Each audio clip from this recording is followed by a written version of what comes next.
Hello friends, welcome to online history 24/7। आज history की series की हमारे 130 क्वेश्चन कंप्लीट हो गए थे। आज स्टार्ट करते हैं 131 से। और कुछ क्वेश्चन रिपीट हुए होंगे तो इसलिए मैं पर डे 30 क्वेश्चंस की सीरीज़ स्टार्ट कर रहा हूँ, ना कि 25 से। ठीक है, चलिए स्टार्ट करते हैं। When did the Vikram era begin? Vikram युग की शुरुआत कब हुई? तो ये शुरुआत हुई थी 57 BC, 57 BC। जो विक्रम कैलेंडर आता है उसमें वो हमारे इंग्लिश कैलेंडर से, जॉर्जियन कैलेंडर से 57 ईयर आगे होगा। इसको हम लोग नेपाली कैलेंडर भी कहते हैं। ठीक है, next question.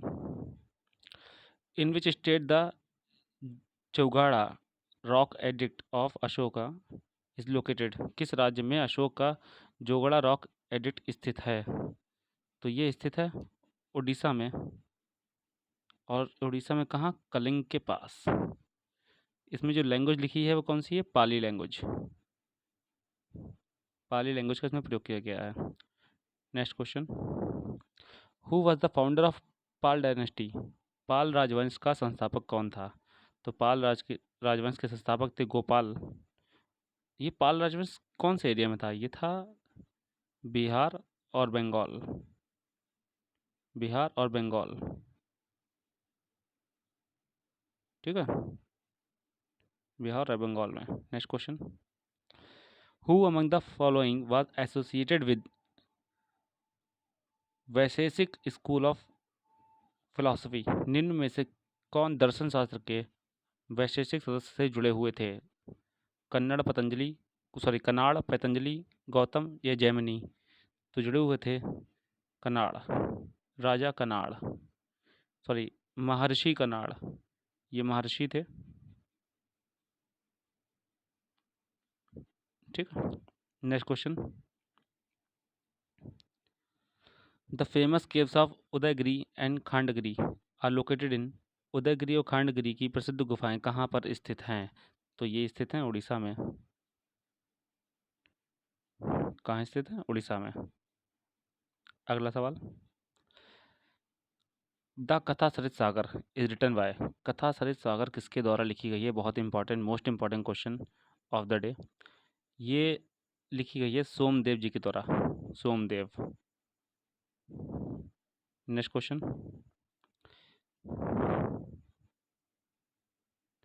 In the in the context of Hindu mythology, which of the following option is not among the 10 avatars of Lord Vishnu? Hindi Hindu पौराणिक के संदर्भ में निम्न में से कौन सा विकल्प भगवान विष्णु के 10 अवतारों में से नहीं है? गरुड़, मत्स्य, कूर्म, वराह। तो आपको थोड़ी डिटेल ही पता होनी चाहिए, कभी कभी मैथोलॉजी से संबंधित सवाल भी आ जाते हैं। तो भगवान विष्णु का पहला अवतार था मत्स्य, दूसरा था कूर्म, तीसरा था वाराह। तो इस क्वेश्चन के अकॉर्डिंग तो आंसर कौन सा नहीं था? गरुड़ नहीं था। तो सही आंसर क्या हुआ हमारा? गरुड़। लेकिन बाकी की भी नॉलेज होनी चाहिए हमें। चौथा अवतार था नरसिंह अवतार। नरसिंह अवतार, प्रहलाद वाला। नंबर 5 में वामन, वामन अवतार। नंबर 6 पे परशुराम।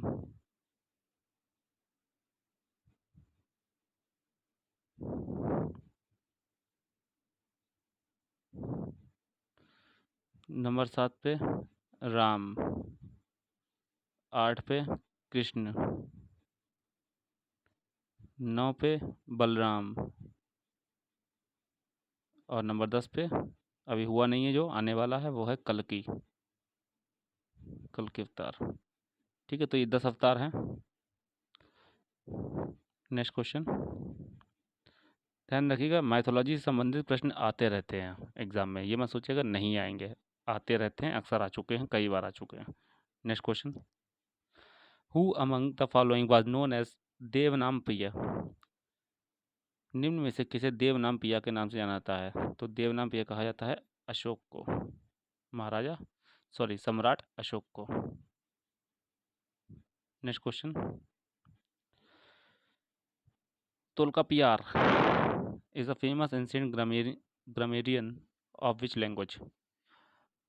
तोल्कापियर एक प्रसिद्ध प्राचीन भाषा की व्याकरण कौन सी भाषा की है?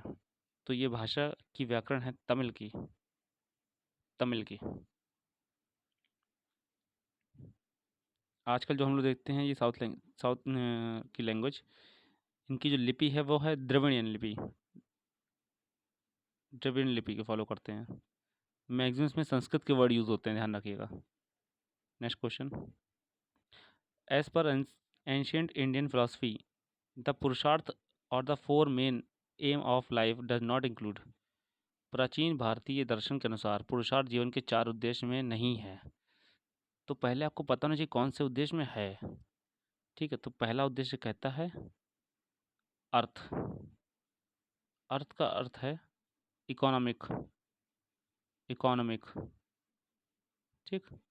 दूसरा है काम, मतलब प्लेजर, खुशी। नंबर 3 धर्म। धर्म का मतलब रिलीजन से नहीं है, मोरल वैल्यूज से है। 4 मोक्ष, स्पिरिचुअल वैल्यूज। Spiritual values. तो इसमें कौन सा नहीं आ रहा है? यश नहीं आ रहा है। इसका मतलब कौन सा उद्देश्य में नहीं है? Yes. Next question. Konark temple in Odisha was built by which of the following king. Odisha का कोणार्क मंदिर कौन से राजा के द्वारा बनाया गया था? तो ये तो शायद एक आध क्वेश्चन रिपीट हुआ है। तो ये बनवाया था नरसिंह देव फर्स्ट ने। नरसिंह देव फर्स्ट ने। कोणार्क मंदिर डेडिकेटेड है टू गॉड सन, और ये बनवाया गया था 1250 ईस्वी में। Next question. Space attacked the southern coast of the Kathiawar along the Arabian Sea, where he sacked the city of Somnath and he renowned its renowned Hindu temple in 1026। किसने अरब सागर के साथ कटियावार तट पर हमला किया, जहां उसने 1026 में सोमनाथ शहर और इसके प्रसिद्ध हिंदू मंदिर को तोड़ा और लूटा था? तो ये लूटा और तोड़ा था महमूद ऑफ गजनी ने। महमूद ऑफ गजनी ने। और सोमनाथ शहर में जो 12 शिव जी के 12 ज्योतिर्लिंग है, उनमें से पहला जो ज्योतिर्लिंग है वो सोमनाथ शहर में ही है, इसी मंदिर में। Next question.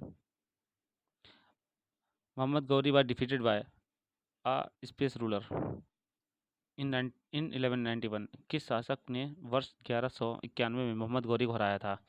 तो हराया था पृथ्वीराज चौहान जी ने। पृथ्वीराज चौहान। यहाँ युद्ध हुआ था तराइन का पहला युद्ध। First war of Tarain. Tarain का पहला युद्ध। Next question. Prithviraj Chauhan defeated Mohammad Ghori in the battle of in which year but he lost to him the following year. Prithviraj Chauhan ने किस वर्ष मोहम्मद गौरी को हराया था, परंतु वह अगले वर्ष हार गए थे? तो कौन से वर्ष में हराया था? अभी जो प्रीवियस क्वेश्चन था उसमें ईयर दे रखा था, वही आंसर है। तो 1191। और हारे कब थे? अगले ईयर में 1192 में। लड़ाई दोनों कहाँ हुई थी? तराइन में। यहाँ हुआ था तराइन का पहला युद्ध, यहाँ हुआ था तराइन का दूसरा युद्ध। 1191 में पहला युद्ध हुआ था तराइन का, और 1192 में तराइन का दूसरा युद्ध। Next question.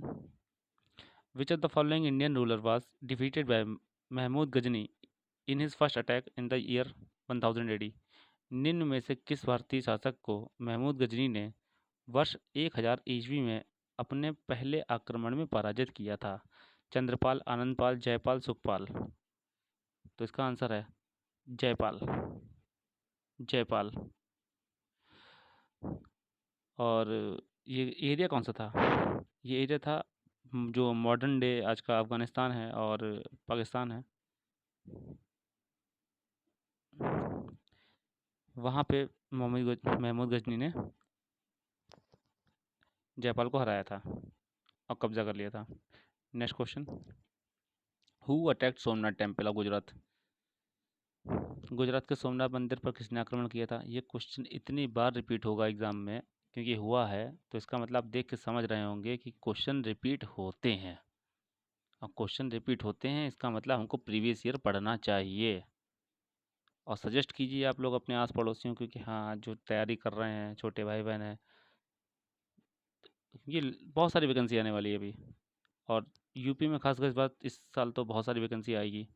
अभी एसएससी कई वैकेंसी पेंडिंग पड़ी हैं, उसके एग्ज़ाम होने बाकी हैं, तो तैयारी कीजिए आप लोग। किसने किया था? महमूद ऑफ गजनी ने। महमूद ऑफ गजनी ने। Next question. The first invasion of Mohammad Ghori was in space when he attacked Multan. Mohammad Ghori का पहला आक्रमण कब हुआ था? जब उसने मुल्तान पर हमला किया था। तो मुल्तान पर हमला किया था 1175 एडी में।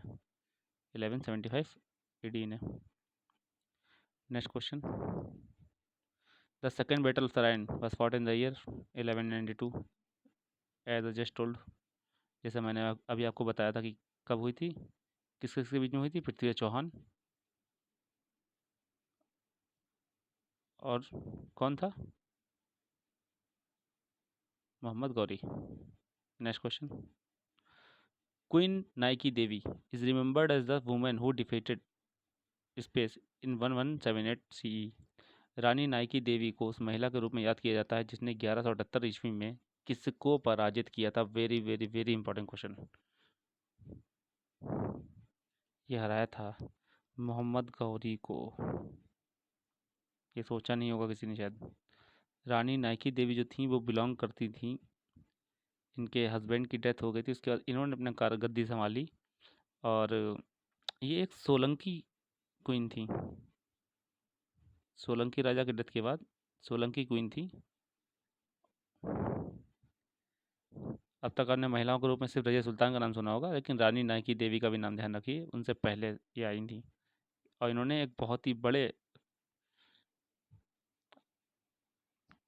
आर्मी को हराया था, मोहम्मद गौरी।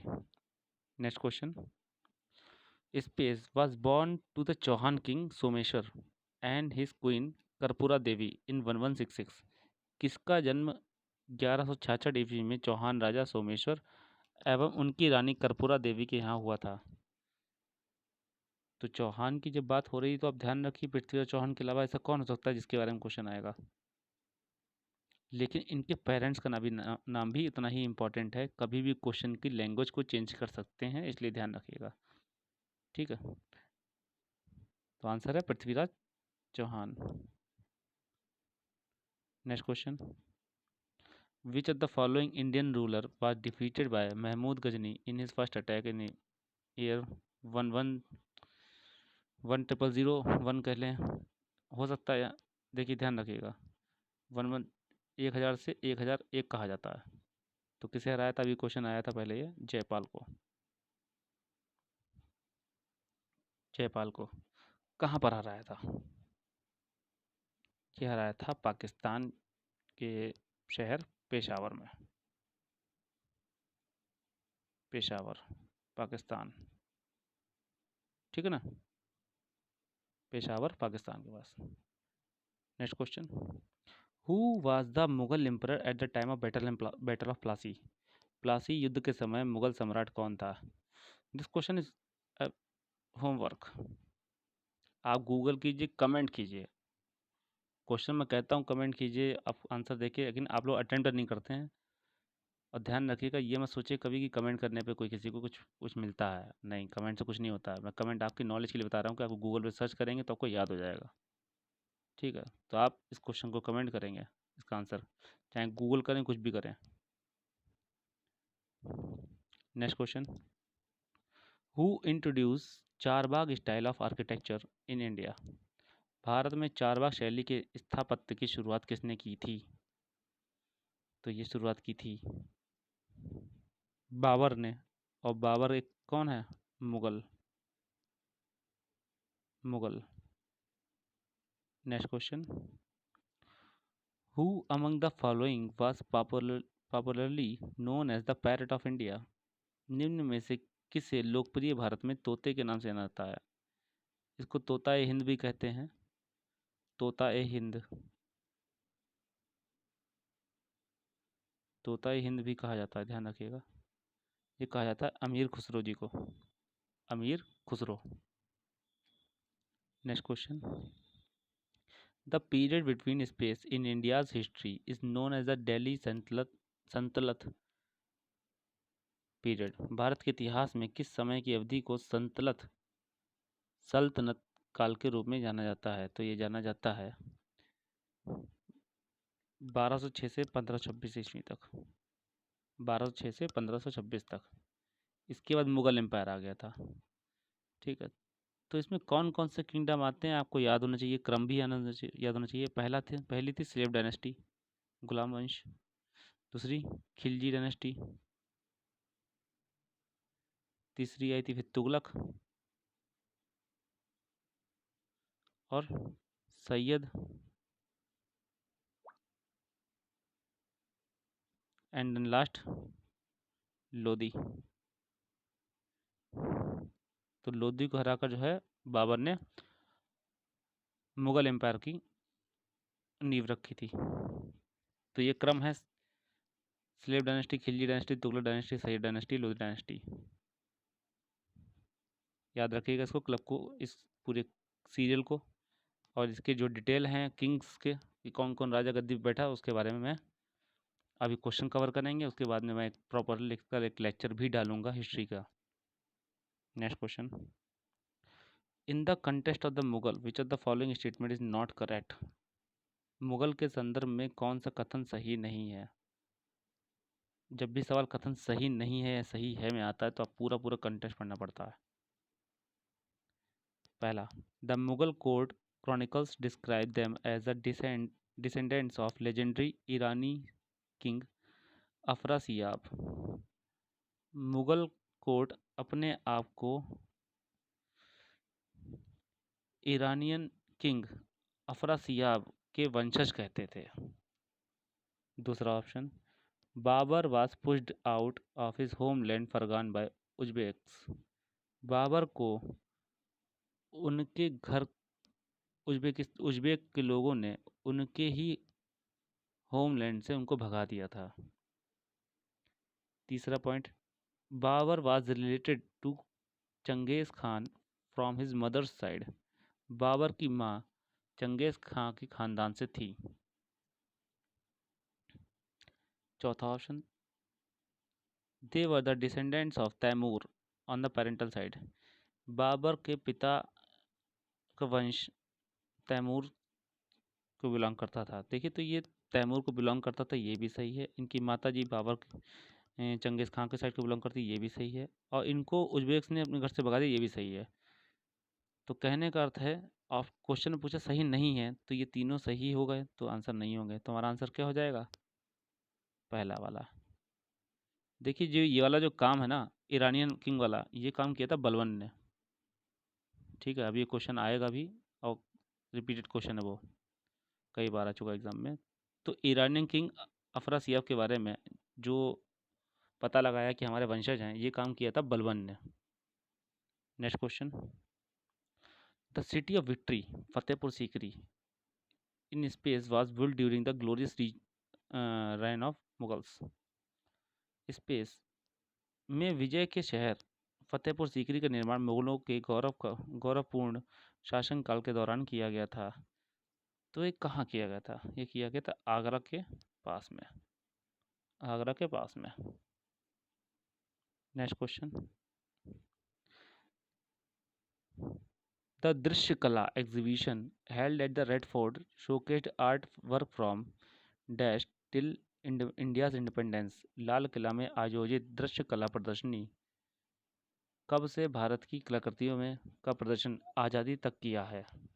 देखिए, तो कब से स्टार्ट होके 1947 तक किया है, क्वेश्चन ये कह रहा है। उस प्रदर्शनी का जो नाम था वो था दृश्य कला। तो ये किया था 16th सेंचुरी से स्टार्ट हुआ था। इसमें दो नाम बहुत इंपॉर्टेंट हैं इस प्रदर्शनी में। एक तो है अमृत शेरगिल, अमृत शेरगिल, और दूसरा है राजा रवि वर्मा, राजा रवि वर्मा। इन लोगों की पेंटिंग जो थी वो मुख्य कारण थी। ठीक है, दृश्य कला में इनकी पेंटिंग लगी हुई थी। तो आज का वीडियो यहाँ समाप्त करते हैं। कल जो है इसके आगे हम लोग फिर से क्वेश्चन कवर करेंगे। और अब जो हमारा जो टाइम आ गया है जो क्वेश्चंस का, ये बहुत ही इंटरेस्टिंग टाइम है। आपके पढ़े हुए क्वेश्चन होंगे, आपको पढ़ने में मज़ा आएगा। तो thanks to all of you.